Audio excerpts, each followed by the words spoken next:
দেশনেত্রী বেগম খালেদা জিয়া এটা হলো একটা আবেগ, এটা আমাদের অস্তিত্ব। আমি আমার যখন ছাত্র রাজনীতি শুরু হয়, আমি তিতুমির কলেজে ভর্তি হই, এই সুবাদে দেশনেত্রী বেগম খালেদা জিয়ার অফিসটা গুলশানে।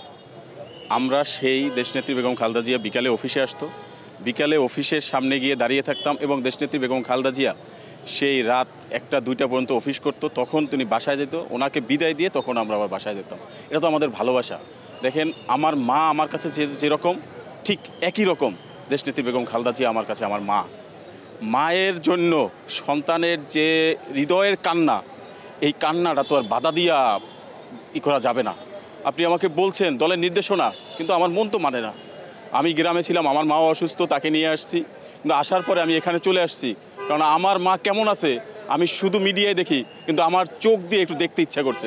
যেহেতু আমি ওই পর্যায়ের নেতা না, আমি ভিতরে যেতে পারি না, তারপরে মনের শান্তি সবার কাছ থেকে জানতে পারতেছি, আপনাদের কাছে জানতে পারতেছি আমার মা ইনশাল্লাহ আল্লাহর রহমতে সেই রিমুভ করবে এবং আমাদের মাঝে সুস্থ মতো থাকবে এবং সারা বাংলাদেশে বিচরণ করবে ইনশাল্লাহ। এটা আমাদের ভালোবাসা, এটা কখনো বাধা দিয়েই করা যাবে না। আপনি আল্লাহ না করুক দেশনেত্রী বেগম খালেদা জিয়া কিছু হয়ে গেলে আপনি জনস্রোত ঠেকাতে পারবেন না, কোনো বাধা দিয়ে ঠেকাতে পারবেন না। এটা হলো এই দেশের মানুষের অস্তিত্ব। দেশনেত্রী বেগম খালেদা জিয়া সুস্থ থাকলে সারা বাংলাদেশ সুস্থ থাকে। আপনি দেখছেন দল মত নির্বিশেষে সবাই দেশনেত্রী বেগম খালেদা জিয়ার জন্য দোয়া করছে এবং প্রত্যেকে দেশনেত্রী বেগম খালেদা জিয়ার প্রশংসা করছে, কারণ উনি এমন এক নেত্রী যে সবসময় বলছে আমার পরিবারের দেশের বাইরে কোনো অবস্থান নাই, আর সেটা সে প্রমাণ দিলেন। এখন সে মৃত্যুসজ্জায় তবু প্রমাণ দিলেন যে এই দেশই তার, এই দেশেই তাদের অস্তিত্ব। এর বাইরে বিএনপির পরিবারের এবং জিয়া পরিবারের কোনো ঠিকানাই নেই।